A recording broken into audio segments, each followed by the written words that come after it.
আমির কথা শেষ করতে পারলো না। রমিজারি চেঁচিয়ে আশেপাশের বাড়ির সব মানুষদের ডাকা শুরু করলো। মাতবর তাকে কম অপদস্থ করেনি, কোণঠাসা করেছে। মোর্শেদ পথে ঘাটে কটু কথা শুনিয়েছে। আজ সেই যন্ত্রণা কমানোর দিন। আমির ভড়কে গেল। কামরুল আঙুল শাসিয়ে কঠিন স্বরে বললেন, তোমার কাছে এটা আশা করি নাই। তোমার আব্বারে ডাকাইতাছি, উনি যা করার করবেন। আমির বিরক্তি নিয়ে বলল, আরে আজব, কি শুরু করছেন আপনারা? সঈদ আমিরের বয়সের কাছাকাছি, ব্যক্তিগত ঝামেলাও আছে তাদের। সঈদ হুঙ্কার তুলে বলল, চুপ থাক তুই। তোর বাপে বাদবর বইলা তোরে ডরাই আমরা? আকাম করবি আর তোরে সাইরা দিমু? আমিরের চোখ লাল বর্ণ ধারণ করে। রেগে গেলে চোখের রং পাল্টে যায় তার। কালো মুখশ্রীর সাথে লাল চোখ ভয়ঙ্কর লাগে তার। সৈয়দ ভেতরে ভেতরে ভয় পেল।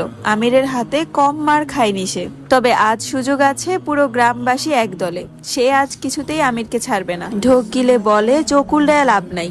কুকামের উসুল না তুলে যাইতাছি না। আমির রাগে সৈয়দের কানের কাছে ঠাস করে থাপ্পড় দিল। মুহূর্তে সৈয়দের মাথা ভনভন করে উঠল। ততক্ষণে রমিজের উস্কানিতে মানুষজন জড়ো হয়ে গেছে। সবার হাতে টর্চ, হারিকেন, আধার নেমে এসেছে। আমির আবারও সৈয়দকে মারতে গেলে কয়েকজন এসে জাপটে ধরলো আমিরকে। কামরুল একজন মহিলাকে আদেশ সুরে বলেন, শিউলির আম্মা, কয়েকজন লইয়া মাইয়াডারে বাইর কইরা আনো। লুকাইছে নটি, গ্রামটা নটিদের ভিড়ে ধ্বংস হয়ে যাইতাছে। পদ্মজা মাটিতে নতজানু হয়ে কাঁপছে। দ্রুত গতিতে মাথার পা থেকে চুল অবধি কাঁপছে। বাইরের প্রতিটি কথাই তার কানে আসছে। চারপাশে যেন ভনভন করছে। শিউলির আম্মা পদ্মজার রুমে আসলো। দরজাটা খোলা ছিল। টর্চ জেলে দেখলো পদ্মজা মাটিতে বসে আছে। সে পদ্মজার মাথায় হাত রেখে বলল, কেন এমন কাম করছোস? পদ্মজা ঝাপসা চোখ মেলে তাকালো। শিউলির আম্মা পাশের বাড়ির। পদ্মজার সাথে তার ভালো সম্পর্ক। পদ্মজা শিউলির মাকে জড়িয়ে ধরে হাউমাউ করে কেঁদে উঠল। বলল, ভাবি, আমি কোনো খারাপ কাজ করি নাই, সবাই আমাকে ভুল বুঝছে। রিনা নামের একজন মহিলা পদ্মজাকে জোর করে টেনে দাঁড় করালো। বলল, হেমলতার অনেক বাহাদুরি এই মেয়েকে নিয়ে, অনেক অহংকার। সেই অহংকার আজ ভালো করে ভাঙবে। সে মনে মনে পৈশাচিক আনন্দে মেতে উঠেছে। ঘৃণিত কণ্ঠে পদ্মজাকে বলল, ধরা পড়লে সবাই এমনটাই কয়, আয় তুই। পদ্মজা আকুতি করে বলল, বিশ্বাস করুন, আমি খারাপ কিছু করিনি। আম্মা শুনলে এগুলো মরে যাবে তিনি। আপনারা এমন করবেন না। কারো কানে পৌঁছালো না পদ্মজার আকুতি, মিনতি, কান্না, কোনো কিছু না। সবাই গ্রামের সবচেয়ে সুন্দর মনের, সুন্দর পরিবারের সদস্যগুলোকে ধ্বংস করায় মেতে উঠল। পদ্মজাকে টেনে হিচড়ে বের করে আনে বাড়ির উঠোনে। কখনো ঘোমটা ছাড়া কোনো পুরুষের সামনে না যাওয়া মেয়েটার বুকের ওড়না পড়ে রইল ঘরে, আর সে দাঁড়িয়ে রইল বাইরে। 3-4 জন মহিলা শক্ত করে চেপে ধরে রাখলো পদ্মজাকে। সবাইকে উপেক্ষা করে পদ্মজা ঘৃণা ভরা চোখে তাকালো আমিরের দিকে। আমির চেষ্টা করছে নিজেকে ছাড়ানোর, কিন্তু কিছুতেই পারছে না। পূর্ণা জ্বরে কাঁপছে। বাড়িতে ঢুকে দেখলো কোলাহল। ভয় পেয়ে গেল। একটু এগিয়ে দেখলো পদ্মজার বিভৎস অবস্থা। জ্বর মুহূর্তেই উবে গেল। দৌড়ে এসে পদ্মজাকে জড়িয়ে ধরে বলল, চেঁচিয়ে উঠে বলল, আমার আপারে এইভাবে ধরছেন কেন? এই আপা, আপা, কাঁদছো কেন? পদ্মজা কেঁদে বলল, পূর্ণা রে, আম্মা এসব দেখলে মরে যাবে। আমি কিছু করি নাই পূর্ণা। পূর্ণা কিছুতেই বুঝে উঠতে পারছে না যে কি থেকে কি হলো। শুধু অনুভব করছে তার বুক কাঁপছে, ব্যথায় বিষে যাচ্ছে। সে রিনাকে বলল, খালা, আপনি আমার বোনরে এভাবে ধরছেন কেন?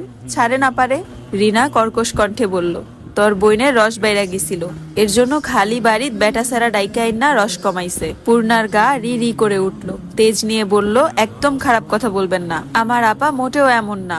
পাশ থেকে অন্য আরেকজন মহিলা উঠে বলল, তোর মা যেমন, মাইয়াডাও এমন হইছে। নিজেও এমন কিচ্ছা করলো, মাইয়াডাও করলো। পদ্মজা চমকে তাকালো। মহিলা বলে যাচ্ছে, বুঝলা সবাই, মায় এক বেশ্যা, মাইয়াডারেও আরেক বেশ্যা বানাইছে। পদ্মজা আচমকা রেগে গেল খুব। আক্রোশে শরীর কাঁপছে।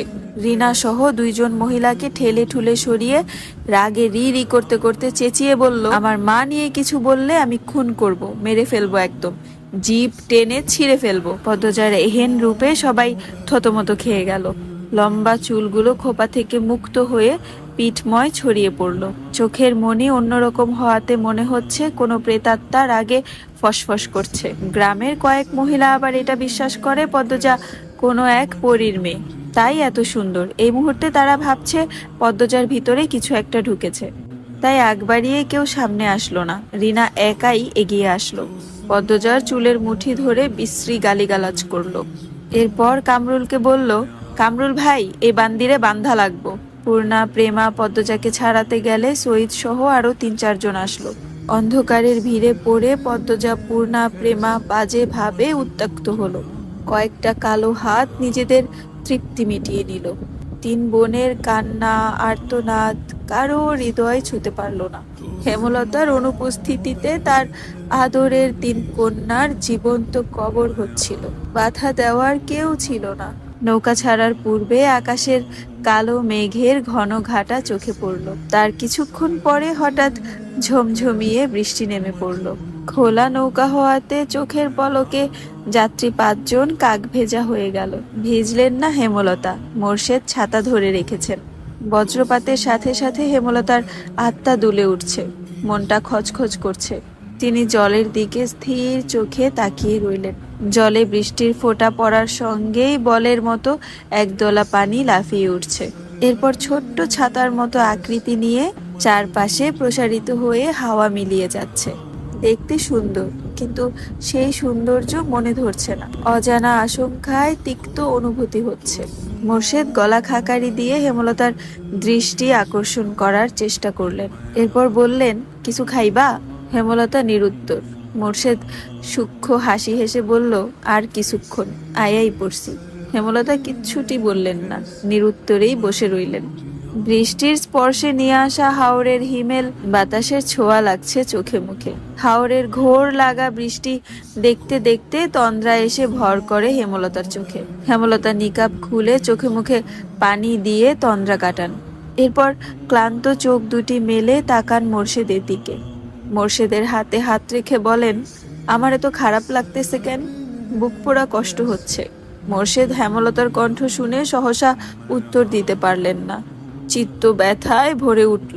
কিছু সময় অবহিত হওয়ার পর আশ্বস্ত করে বললেন, আয়া পড়ছি তো, ওই যে বাজারের ঘাট দেখা যাইতাছে। হেমলতা মোর্শেদের হাত ছেড়ে দূরে তাকান। অলন্দপুরের বাজারটা ছোট পিঁপড়ার মতো দেখাচ্ছে। নৌকাটা বারবার দুলছে, চারদিকে ঝড় বইছে, মনেও তো বইছে। তিনি নিজেকে শান্ত করতে চোখ বুঝে বারবার প্রাণ ভরে নিঃশ্বাস নেন। ব্যথাতুর মন আর্তনাদ করে শুধু জানতে চায়, আমার মেয়েগুলো কেমন আছে। রিনা চুল এত শক্ত করে ধরেছে যে পদ্মজার সারা শরীর ব্যথায় বিষিয়ে উঠছে। পদ্মজা আকুতি করেও ছাড় পাচ্ছে না। পূর্ণা, প্রেমা খামচে ধরে রেখেছে পদ্মজাকে। কিছুতেই তারা তার বোনকে ছাড়বে না। আমির ক্রোধে উন্মুক্ত প্রায় হয়ে চিৎকার করে উঠল, কামরুল চাচা, এটা ঠিক হচ্ছে না। মেয়েগুলোর অভিশাপে পুড়ে যাবেন। আমিরের উৎকট উত্তেজনায় ক্ষণকালের জন্য কামরুল হতবুদ্ধি হয়ে গেল। রমিজ আলী কামরুলের নরম নিঃশব্দ ভয়ার্থ মুখের দিকে চেয়ে ভেতরে ভেতরে উদ্বিগ্ন হয়ে তাচ্ছিলের ভঙ্গিতে বলল, বেশ্যাদের সাপে কেউ পুড়ে না। জলিল প্রেমাকে সরিয়ে নিয়েছে। প্রেমার কান্না শোনা যাচ্ছে। বড় আপা করে গলা ফাটিয়ে কাঁদছে। সঈদ অনেক টেনেও পূর্ণাকে সরাতে পারল না। তাই অন্ধকারের সুযোগ নিয়ে পূর্ণার বুকের নোংরা হাতের দাগ বসিয়ে দিল। পূর্ণা এমন ঘটনার জন্য মোটেও প্রস্তুত ছিল না। কোনো মেয়েই এমন নিচু ঘটনার সাক্ষী হতে চায়